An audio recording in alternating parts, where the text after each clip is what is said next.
Hello, Abraham. Yeah. I would like to go back to some of our conversation a few weeks ago and discuss some of my processes of creation. So, from my understanding, I've created the life I see in front of me through processes of visualization.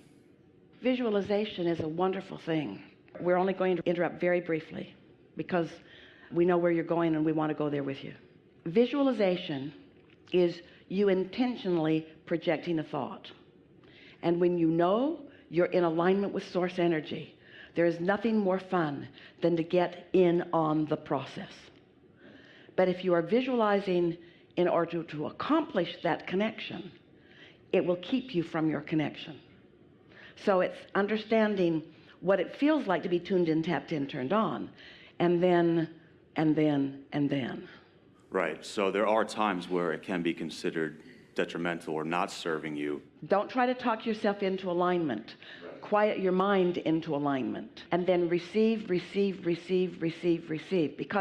we don't want to hurt your feelings, but your inner being has the capacity to visualize that's millions of times more powerful and fun and clarifying and powerful and fun and clarifying than you will do from your conscious perspective without your inner being. And we also want to make a very strong distinction.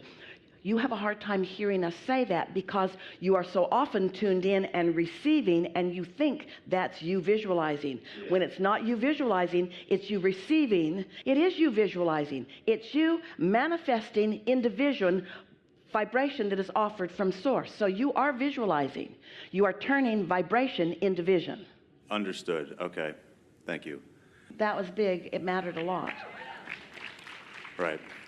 So our life is a compilation of what we believe to be possible for ourselves, right? So our current reality... Say again. Your vortex is a compilation of what you believe is possible. Your life often is not.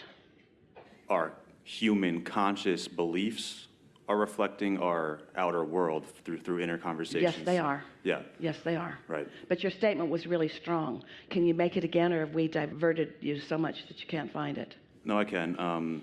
So our physical human life is a compilation of what we actually have aligned with at the current, yes, our current existence. That is accurate. We just want to make the distinction of who you really are, because your is and our is are not the same is. Your is what you've let in. Our awareness of your is what you've actually created. So is there a process or fine-tuning that you would recommend to help us change the actual belief systems, and how does that correlate to our actual neural pathways that are firing? Well, we've spent quite a bit of time over time with you all and in the writing of books and processes to help you bridge those beliefs, but it's quite slow going. While it's possible for you to reach for a better feeling thought and a better feeling thought and a better feeling thought, it's a more productive awareness if you can hear us when we say, in the absence of what you want, you've asked for it with great clarity, and law of attraction has gathered it, and it's there for you, and your inner being is all over it. And so if you will just do the simple process of meditation, which is stopping the beating of the drum that's keeping you from receiving this, and let yourself then receive that movie that you're calling visualization. From our point of view, there is no tool that even comes close to assisting you as much as the tool of meditation. Okay. So would you say to continue on with all the processes that I've been doing? Because I've had not a consistent practice of dream boards and tuning into little images of things that I would like to experience. Here's the way we would play that. Sometimes working on a dream board is just the most fun thing to do. As you deliberately gather the pieces of life that you want to live and focus it there, and it feels thrilling to you, there is not a more productive use of your time.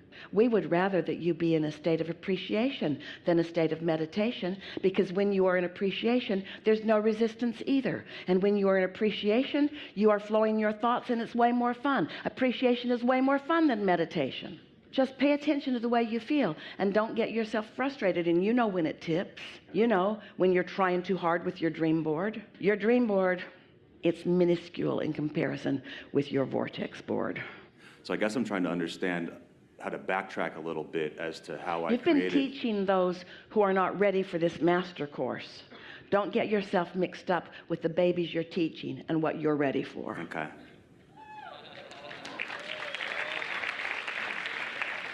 Sometimes they need a dream board.